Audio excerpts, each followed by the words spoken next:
Adoption, all those in favor? Sorry. Could we bring forward the item on page 87 on hearing the appeal, just so that I think a We lot do of have people... it on the agenda. It's under new business, Yes. so it's in the appropriate spot on the agenda. Not sure where we put it. We can't really put it anywhere else at this point. So, and they're not appearing as a delegation, so I think we kind of have to leave it there. All those in favor? Motion's carried. All right, so this evening we have a special award ceremony, and I will just come to the podium here to introduce this as we did a little while ago. In fact, we did this last year. So it's my pleasure tonight to introduce the recipients of the 2014 Ray Crossley Youth Achievement Awards. And just by way of background, for those of you who don't know, Ray Crossley was a Comox Town Councillor from 2002 to 2009. He worked as a youth and family social worker and also as a small business person. His company, Ambassador Shuttle Service, continues to operate to this day. He passed away at too early an age in 2009. However, he left a great legacy of working with youth and with young families. In the by-election of January 2010, I think it was, Hugh McKinnon was elected. And it was Councillor McKinnon who brought forward an idea of the Youth Achievement Awards to honor Ray Crossley. That Cubs jersey over there is actually in honor and part of him. That was something he always wanted to do to get to Wrigley Field. He never quite got there, so we left a jersey there for him in honor. He was also quite actively involved in the skateboard park that is now over at the Valley View site as a joint project between the City of Courtenay and the town of Comox and the province, of course. Now, Councillor McKinnon has shepherded this process with his committee, and he's made a number of selections for this year with his committee, and they've been endorsed by council. This is, I believe, the second round of these awards, and we have 6 recipients altogether. I don't believe all of them are here tonight. It's not always easy getting young people coordinated with their schedules, but we do have a number here along with their family and friends. So without further delay, I will find my copy here. I will ask individual councillors to read a script, and then we'll ask the recipient to come forward and we'll take a photo. And so first we have Councillor Grant, the first recipient. Thank you, Mayor Ives and council and special guests tonight. It gives me great pleasure to introduce Cody Parker. I watched Cody go to school from Brooklyn through high school at Highland, where he had a mop of black hair. It was just incredible. But Cody, after attending Highland School, won a track and field scholarship to the University of Alaska. And while he was at University of Alaska, he competed against all other universities, NCAA universities, the high-end universities in the United States. And Cody was the NCAA javelin champion last season, and he's competed in track and field events all across the United States. So Cody, it gives me great pleasure to congratulate you on this award.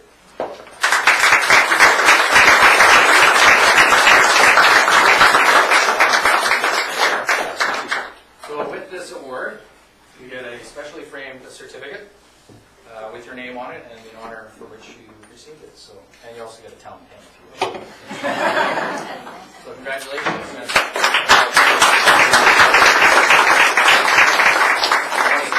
Speeches? Just thank you. Good one, Code. Our second recipient will be introduced by Councillor Kendrick. Yeah, I see Riley's not here tonight, but on the eve of the British Open, it's kind of apropos that Riley Wielden would be one of the recipients of a Ray Crossley Achievement Award. Riley graduated from high school at Highland Secondary and competes on the Canadian PGA Golf Tour. Last season he won 2 events on the tour, and so congratulations to Riley for the great work. And if you've ever seen him play golf, he's a pretty awesome player. So there's lots of talent there. So. And his sister. There you go. Didn't know.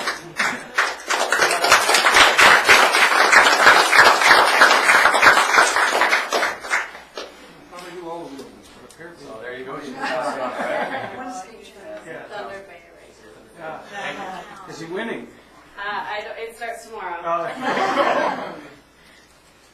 right, I'd like to ask Councillor Maureen Swift to introduce the third recipient. Well, it's my great pleasure to be talking about Liam Persley tonight.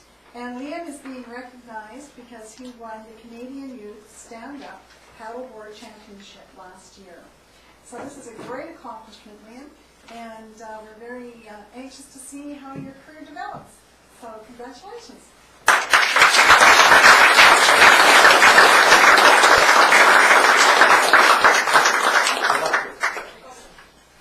Oh, do you want a picture? Yes, please. I'm not organized enough. That's okay. Thank you. All right. And Councillor Price will introduce the next recipient, although she's not here this evening, but we should also announce the recipient for the details associated with it. Yes, and it gives me pleasure to congratulate Nicole Cardos. She was in the last school year, Nicole was selected for the Osler Shield Award winner at Highland Secondary School. This award, as many of us know, recognizes outstanding achievement in fine arts, athletics and academics, as well as school and community leadership. So I think someone's here today on Is anyone here for Nicole? I don't think so. So we will certainly pass it on. Thank you, Councillor Price. Congratulations, Nicole. Councillor Patty Fletcher. Thank you. So it's my pleasure to present this evening the Ray Carsley Award to Mia Maltese. Mia was one of those kids that hung out at the rec center a lot when I worked back then, and I think she got some good grounding from some stand-up paddleboard instruction here, because Mia too won the Canadian Championship last year in Canadian Youth Stand-Up Paddleboard. And I can certainly tell you that Ray Carsley would be going, wow, that is one crazy kind of sport that they do. And, very, very impressive, and congratulations, Mia. I wish you all the best for the future on behalf of Council. Thank you.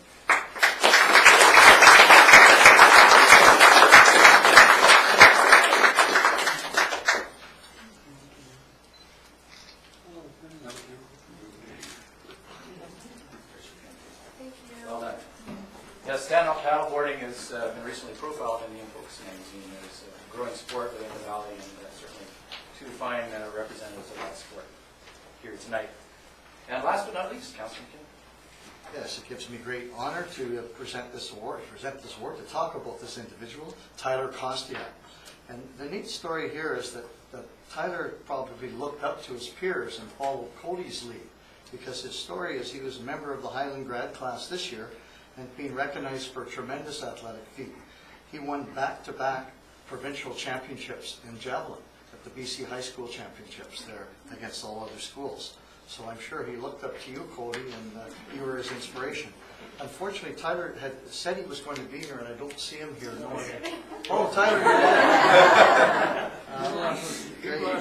There's a handsome lad there. In any case, congratulations, Tyler. That's just an amazing accomplishment.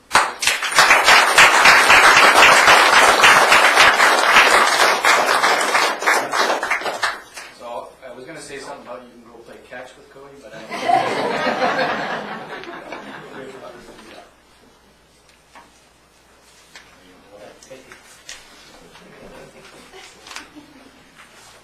All right. Thank you, members of council, and Councillor McKinnon and your committee for those well-deserved honors and awards that will continue to carry on into the future. So congratulations, everyone. So you don't have to stay for the rest of the meeting, but you can if you wish. But you can stay.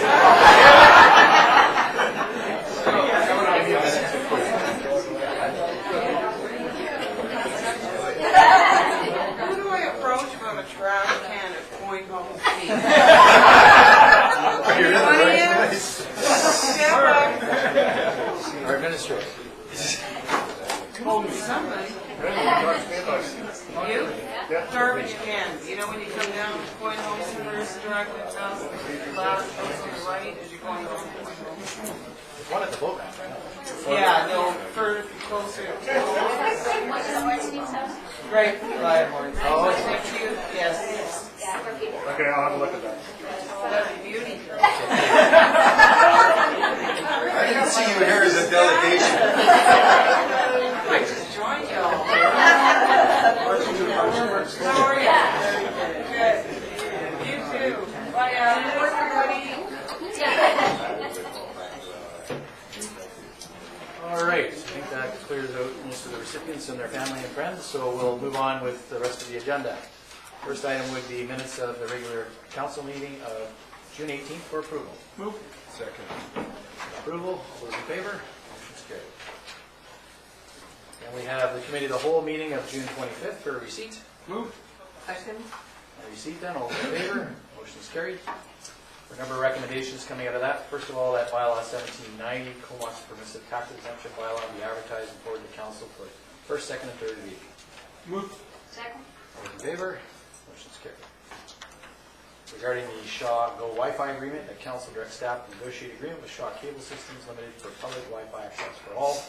Further, that the mayor and chief administrative officer be authorized to sign the agreement on behalf of the town of Comox. As long as they're blue. Move. Second. All those in favor? No, Councillor Fletcher? Just a quick question.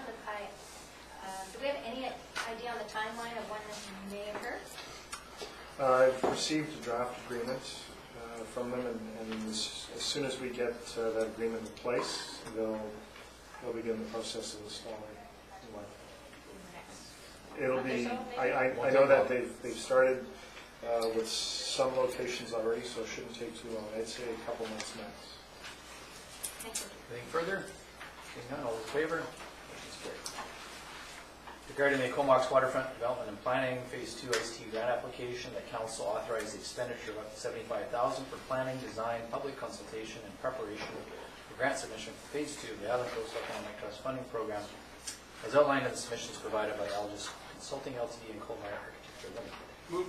Second. Any discussion? Yes? Great. I would just like to go on record as saying that, even though we're sole sourcing these people and we're not putting this out, it should be recognized that what they're doing is a very specific task which requires certain expertise that I don't think we're going to find in a whole bunch, if we were to put this out to public tender. And so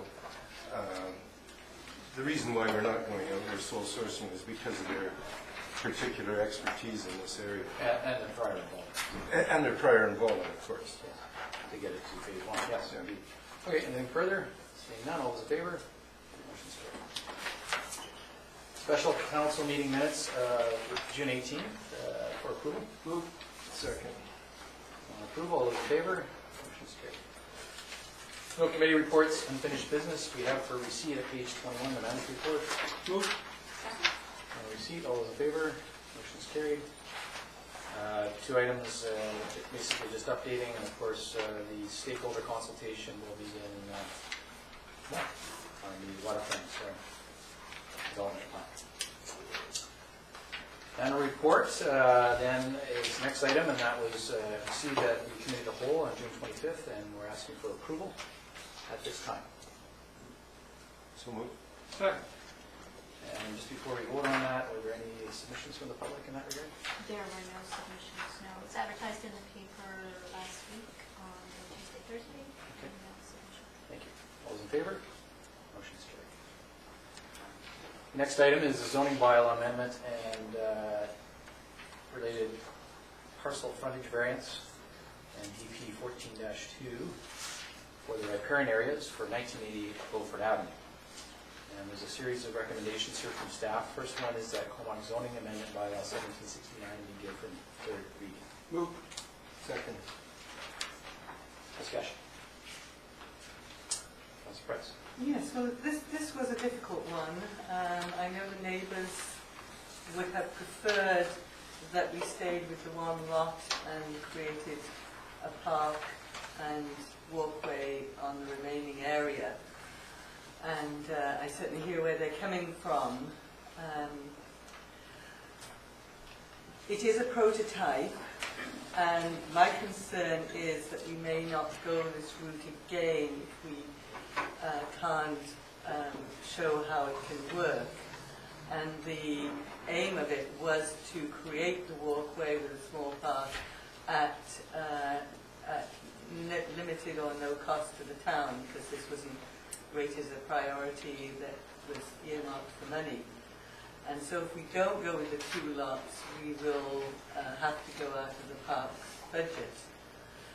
And also, it is already zoned for 2 lots, so even if we had had no involvement, the outcome in the long run would have been 2 lots. So I think overall, and I think the planning report does put it very clearly, that as a prototype project with the goal of preserving the environmental integrity of the creek, expanding the public park and trail network, and decreasing the cost of park acquisition to the public. I think that for those reasons I will be supporting as it is. All right, any further discussion on that?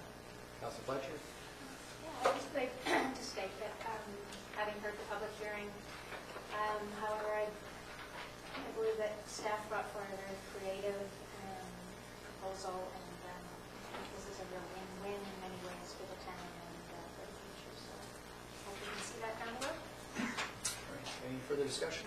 Seeing none, all those in favor? Motion's carried. Also for adoption then of Comox zoning bylaw number 17. Second. All those in favor? Motion's carried. For issuance of the developed variance permit 14-1. Is there a motion? Second. On that, all those in favor? Motion's carried. And for the development permit issuance 14-2, need a motion? Move. Second. All those in favor? Motion's carried. All right, under special reports, then we have the report from our finance director on the 2014 final tilt payment in lieu of tax payment. Recommendation to receive the report and to accept payment in lieu of tax for CFP Comox without appeal. Move. Second. Any discussion? Councilor Fletcher? Absolutely support the recommendation from staff. I'm just wondering that when we reply to Public Works Government Services, do we indicate that we're not pleased, but we're accepting of this settlement? It only says if you are in disagreement, please, you can request a review. But, Strictly a check the box and no opportunity. we would accept it, but I guess our director of finance can provide further. Your Worship, when we accept it, we don't respond to them. When we don't accept it, that's when we respond and ask to enter the dispute appeal process. It does say that the government of Canada check in the amount of $2.468 million is under separate. Yeah, so the check is in the bank. The check has long since gone in the bank. Too late. Well, just so that they know, this isn't the ideal situation, and eventually, after so many years, I'm sure the council of the day will do an appeal as we did. Well, I guess, yes, there is a process there we went through over 4 years ago, and covered almost 5 years. So it's something that's available to us, but it is a long process, and we're a little ways apart, but not as far as parties. Yeah. And the other thing is, we spend tens of thousands of dollars on legal fees and everything else appealing this, and only half that tax money is ours, or less than half. So, we're fighting on behalf of other tax jurisdictions, and it doesn't make much sense. All right, do we vote on that? All those in favor? Also, at page 35, another report for receipt is from the planning department. It's regarding the new fangled affordable housing contribution calculator. So to receive that for information. The receipt. Second. Right. Sir Grant, did you have a question? Well, it's not a question, it's just a comment. We have in there that, we can calculate taking, land, and oftentimes, if somebody's doing a condominium project or a patio home project, and we take, if they get a bonus of 20 units, and we take 2 of them, it's very, very difficult to develop two condominium or strata lots within a strata subdivision that's already been built out. And I just question the wisdom of taking land in lieu of, because it's just, it would be very disruptive to the neighborhood to start developing within a completed project if we take 2 of the lots out of 20. So, I do believe it does show a cash in lieu amount as well. and I think that a cash in lieu amount is a much preferred Well, I option. guess it gives us a calculation and then the negotiation ensues. Anything further, Mr. Bland? Correct. But what would happen, for instance, if I may, Your Honor, you know, we say to the developer, we want 2 lots or cash in lieu of, and he said, okay, fine, take the 2 lots. Well, then we're kind of stuck. We don't get the cash in lieu. It should be at our discretion, not the developer's, shouldn't it? It's a negotiation process, so most times when we're dealing with developments, if they are smaller scale developments, then we start identifying already on the sort of initial negotiations that we believe council would prefer cash in lieu. Where we would see on a staff level the option of land much more attractive would be for a very large development. A subdivision, for A instance. subdivision or a large phased out multi-unit, multi-apartment building site. Those tend to be ideal sites for affordable housing because you can build it into essentially a neighborhood. And that neighborhood will fully accept it and will integrate because it's being built up with the neighborhood itself.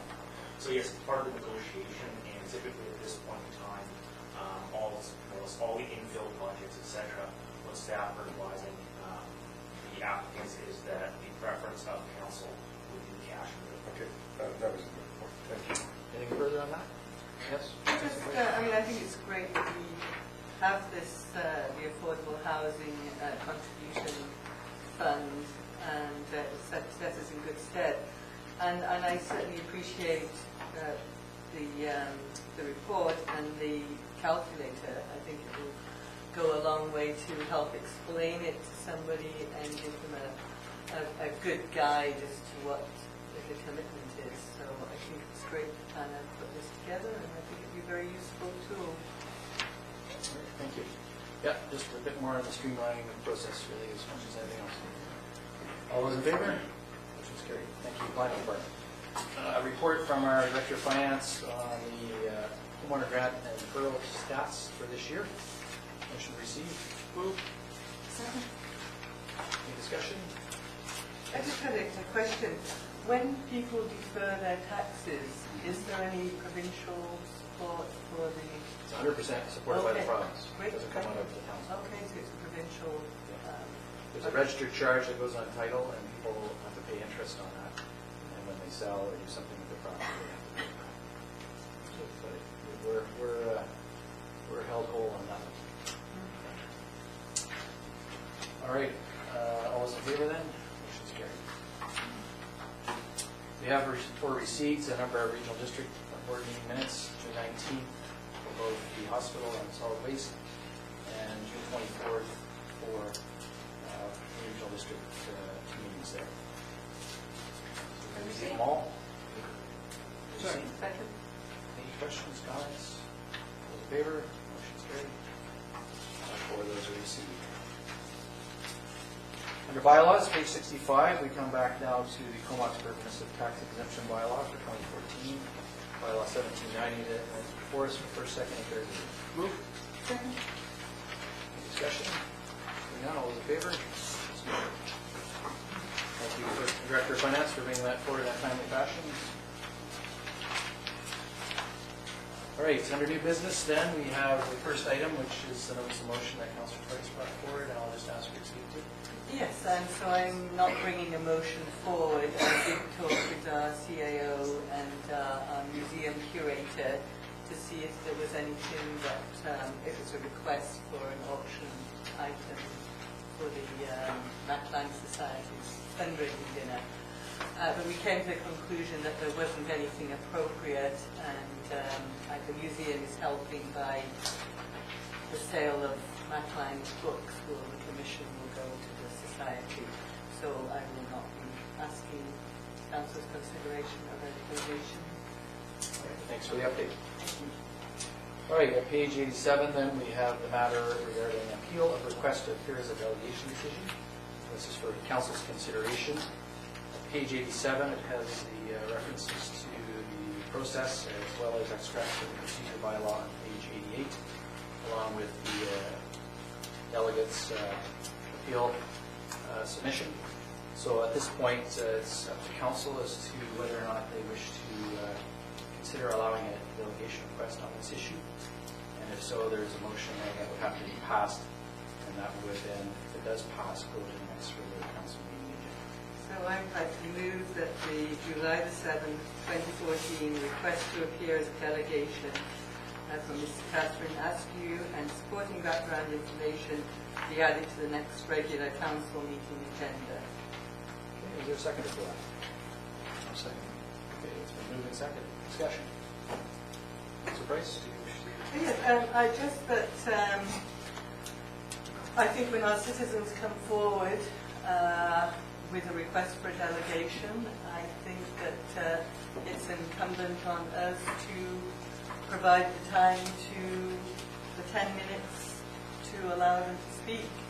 And we deal with a lot of resolutions on very many different topics, and as you can see from the background information, a similar resolution has been considered and passed by many local governments throughout BC, and so including UBCM and ADICC have supported similar resolutions.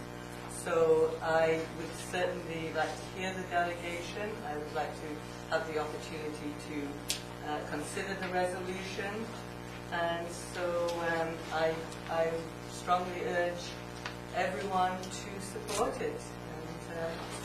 And I think it's the democratic way to go. Any further comments? Go ahead. I do feel that the delegation desires to present before council. I feel it's incumbent that we hear their thoughts and views. I think it's informative for us. Whether or not we support their recommendation is something that we'll debate, and should they be able to be a delegation. But simply to be a delegation, I think it's I will support it. Yeah, we'll highlight for reference of council section 19.4 of the procedure bylaw, where it says that the agenda committee may refuse to place a delegation on the agenda if the issue is not considered to fall within the jurisdiction of the council. Of course, that's given rise to this appeal. And in terms of considering this matter at first glance, first instance, it's an issue obviously that is concern to many people across the province. My understanding of this particular request stems from the group known as the Dogwood Initiative, and when their materials are looked at, it's a group that's lobbying essentially for a province-wide referendum. And so that's the campaign, if you will, for this issue. And obviously they're taking it wherever they may get a hearing on it. And obviously we've had hearings at different councils and perhaps even regional districts. And the concern that I think we have just relates to not just this issue but other issues. I can think of BC Hydro smart meters as another similar type issue where jurisdictional questions are important. Council has lots of work to do along with staff. And we do have to focus on what our mandate is.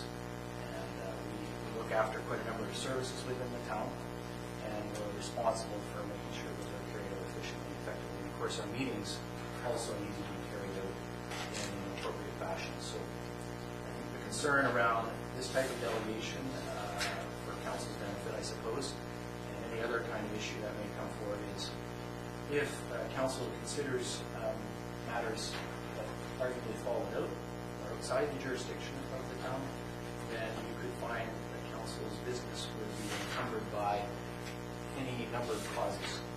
And I think procedure bylaw was drafted with that in mind, and certainly approved by council some time ago, so that the business of council would carry on with a focus on the task at hand. So I think that's the concern. I know that personally I received a number of strong emails accusing me of stifling democratic process, and I can assure you that that's not what this is about. This is about role clarity. This is about what the job of the town is. And I believe that if somebody wants to know my opinion on this issue or any other issue, all they have to do is phone me or talk to me in person. But to ask council to take a position on an issue that is arguably outside your jurisdiction, I'm not sure what purpose that serves. The reference to Kitimat and its plebiscite is a useful one, I think, to show that, in fact, if you want to hear what the opinion of the community is, then you should hold a plebiscite. Or, in fact, if the province wants to hear what the opinion is, then a referendum would be appropriate on this kind of issue. So, I think, as passionate as people can be about this and other issues, I think we also have to consider what our job is. That's my take on it and the reason why we're discussing it. Councilor Kennedy. Yes, with all due respect, Your Worship, I generally speaking would agree with you in most cases. Sometimes, from time to time, there are issues that go beyond that, even though it's not within our jurisdiction. And I guess I'm an optimist, is that sometimes messages from municipalities going to the next level of government can affect change. And there are some options here and some room for compromise that we'll discuss should this come to a vote. And we do hear have a group speak to us, and we have a vote on that I'll bring up then. But least of which is that some options, including refining oil here locally in Canada, as opposed to having bitumen in our waters. So I see this as a unique situation, as opposed to one that opening the doors for this type of discussion regularly. Let me just ask you this before the Councilor Conrad speak. Would you then see us inviting delegations from other stakeholders in this industry, from First Nations, from the shipping industry, from the pipeline industry, from the oil sands industry, to get a full picture and asking for reports from members of staff? I think they would be welcome to apply and speak. However, I think our council has been elected, and I have faith in our council members of having a balanced view on this issue. Okay, Councilor. Well, just to follow up on that, I would feel very uncomfortable voting on a resolution when I don't know how the citizens of the town of Comox feel about this issue. We've never polled them, we haven't asked them. I mean, we know from the correspondence we've had from a few residents of Comox, but we've got 13,500 residents of the town of Comox. And for this council to speak on behalf of those people on an issue that's outside of our jurisdiction, I think is just, it's not right. And I have to agree with you, Mr. Mayor, that it is outside our jurisdiction, and we should stay away from it. Just recently, the council down in Nanaimo stepped outside of their purview and dealt with an issue on what they thought was a homophobic issue, and it ended up, it's cost the taxpayers of the city of Nanaimo thousands of dollars in paying damages to people that were hurt in this instance. Not that there's anything that would crop up in that, but it just shows you what happens when municipal politicians start getting outside of issues like road, sewer, water, recreation. And I think that we should follow our procedures manual and carry on. Mayor Ives, if I can, I respect Councillor Grant's opinion. However, this isn't unique to this council. There's a number of other councils that have passed resolutions here, including Vancouver and larger centres, as well as towns and villages. I think that highlights the issue and the importance of the issue to people. And if it was our council alone, I'd like to think we'd be brave to take on something like this. But this is, even our UBCM has looked at this, and so it's important to remember that. And it's worth pointing out, though, at UBCM and UBICC and even FCM, there are resolutions that come forward there which come from all sectors of the province and cover all sorts of issues that individually members of council wishing to attend those conferences can vote on, regardless of how council voted. So, like many organizations have their annual general meetings and bring forward resolutions, those don't necessarily need to be dealt with at the council level. dealt with at essentially a personal level as an elected official. So if there is indeed a resolution from UBCM on this issue, regardless of what this council does with it, individual councillors who are attending that can vote whatever way they see fit. And that's just the nature of a large association like that. Anything else? And just to enlarge, we've voted on many resolutions which are outside road, sewer, and recreation. We've voted on free trade agreements. Prince George just sent down a resolution they'd like supported at UBCM, which was on preventing the sexual exploitation of children. So resolutions cross all sorts of boundaries, and it's a way of lobbying. And as to the argument that we cannot speak for the people of Comox, through every council meeting, that's exactly what we do. When we vote, we collect as best and most informed view that we can possibly have, and then we vote on behalf of the citizens of Comox, and that's how we operate. So I just when I thought about this, it did bring to mind Sir Winston Churchill, the great Sir Winston Churchill, who said, "Democracy is a messy business, but it's the best we have."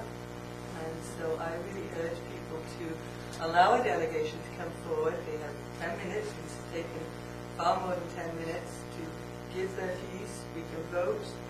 So, thank you. Anything further for discussion? Are you ready for the question? All right, all those in favor? Those opposed? Motion's defeated. All right, we'll move on to correspondence. Starting at page 99. So we have the letter from Green Communities Committee of UBCM regarding corporate carbon control. See? Second.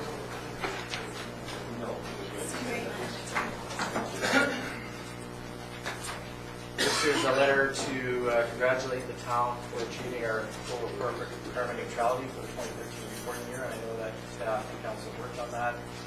And with this letter, we get a logo as well as a decal for our building. So thanks to the staff for bringing that forward and for doing all the work on it. Those in favor? Motion's carried. Next letter is the Totem Riders Motorcycle Club 35th Annual Teddy Bear Rally, September 7th. Move receipt, and they're asking for Usual provisions for approval. provisions they're asking for. Those in favor?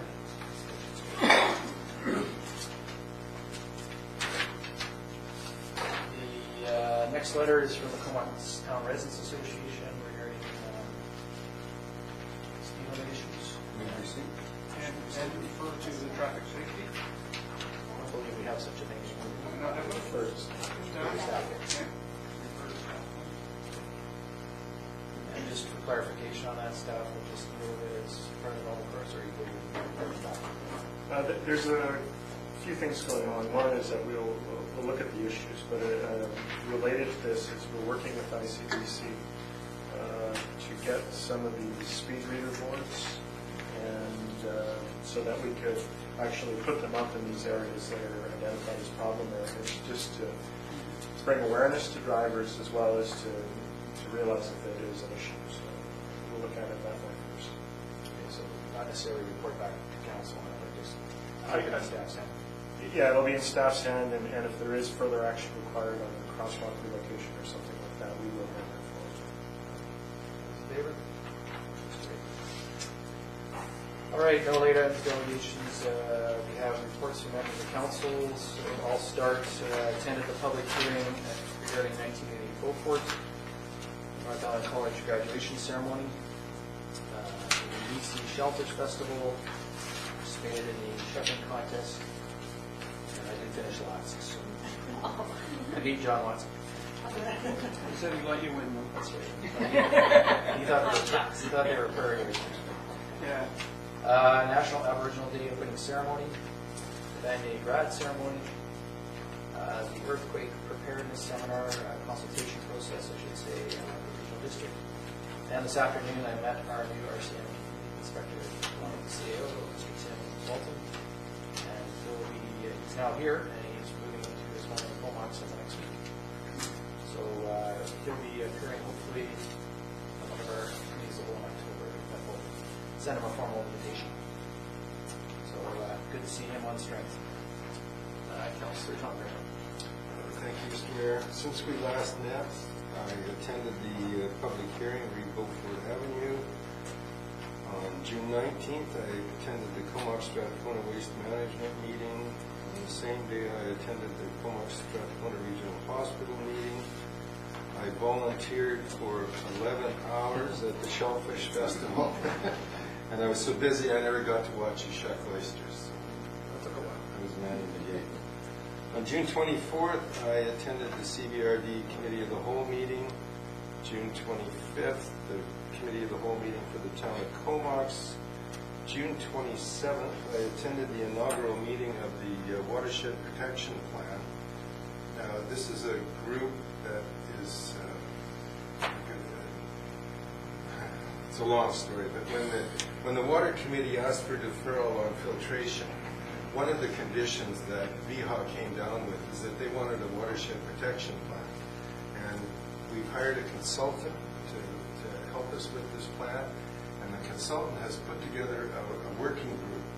And it's an extremely impressive group. We've got people from the 3 major logging industry. They've sent representatives. We've got 2 representatives from VHA. We've got representatives from the Owners Association around the Comox Lake. People from the Stream Keepers Association, the Watershed. It's just a really impressive group. And unfortunately, there's another meeting this month that I'm not going to be able to attend, but I've asked them to invite Councillor Fletcher in my stead. Anyway, hopefully something good can come out of this in the next 3 months. On July 9th, I attended the earthquake preparedness meeting at the CBRD. I met July 10th, I met with the senior staff at the RD to discuss sewer and water issues. On July 15th, I attended the CBRD Water Committee meeting, the CBRD Sewer Commission meeting, a Sports Commission meeting, and a Committee of the Whole. Other than that, Thanks. Councillor Kennedy. Yes, I attended the public hearing along with the other councillors. On June 19th, I attended the CTRA meeting at the Comox Rec Center. Also volunteered not as much as Councillor Grant at the Shellfish Festival. Enjoyed it there. June 21st, attended the National Aboriginal Day opening event at the Portland Big House and witnessed Mayor Ives perform a wonderful dance, First Nations dance there. June 25th, I was at the ISPEL grad. June 26th, the Banyan grad. Went to the CYMC concert at ISPEL July 6th. Attended the earthquake preparedness workshop on July 9th with a number of other councillors. Attended the open house for the Simba Investments, the Warren Hotel here. Community Justice Center meeting on July 10th. Volunteered at Music Fest this past weekend and July 15th. Last night was at Comox by the Sea, the paddle night sponsored by, the barbecue sponsored by local businesses. Again, very successful in large numbers there. And that's my report, and I'm off. Excellent. Councillor Price. Yes, as with the other councillors, I attended the public hearing. I attended the Comox Strathcona Regional Hospital Board meeting and the Comox Valley Cycling Task Force. I went to the AGM of the Comox Town Residents Association at the Shellfish Festival, which was wonderful and showcases the fabulous Goulburn location. I also went on to Aboriginal Days, and that's as always pretty outstanding. I participated in an ABICC teleconference call, the report that's being co-authored by UBCM and ABICC on the social impact of BC Ferries price increases and service reductions. I attended the Comox Valley Food Roundtable and the fundraising lunch for Torta Rock. And and the emergency preparedness seminar at the regional district. And I also popped up to where there was a demonstration of our outdoor equipment and for the United Park by the rec centre. Yeah, and it was well attended by all ages, and I talked to a couple of people from each of the homes, and so I think it kick-started what sort of slow start to use. And very, very good. Proud of myself. Thank you. Councilor Swift? Great. I attended the public hearing on Beaufort Avenue, and I went to the Glacier View walkabout. I had an opportunity to walk the property on Glacier View, and I understand they're going to do another one in September for those that couldn't attend that one. I went to the first night market, and I attended the Seafood Festival and the gala dinner the night before, and the Shellfish Festival or the Seafood Festival the next day, cheering on our mayor in the oyster shucking, a working event, I must say. I went to the regular Filbert board meeting, and then I attended the Filbert volunteer coffee, and of course they're getting very geared up for the festival as well as their summer concert series has begun.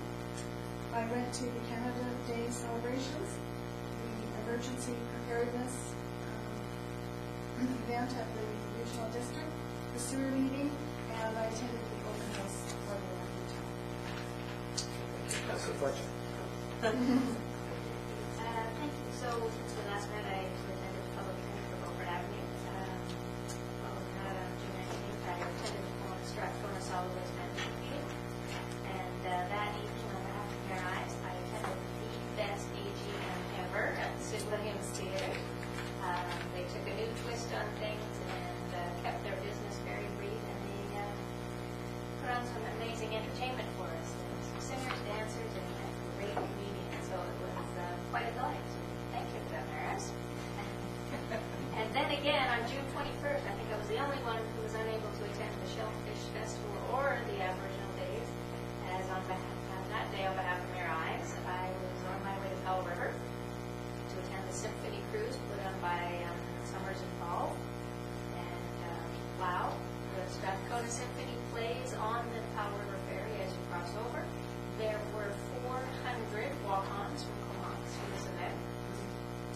They meet you there with the buses and take you to various restaurants. My guest and I attended lunch with Mayor Formosa at Powell River. And then buses pick you up where you have lunch, and they take you to their community hall. And Prisma, which is the Pacific Regional International Symphony Music Academy, puts on an afternoon symphony world class.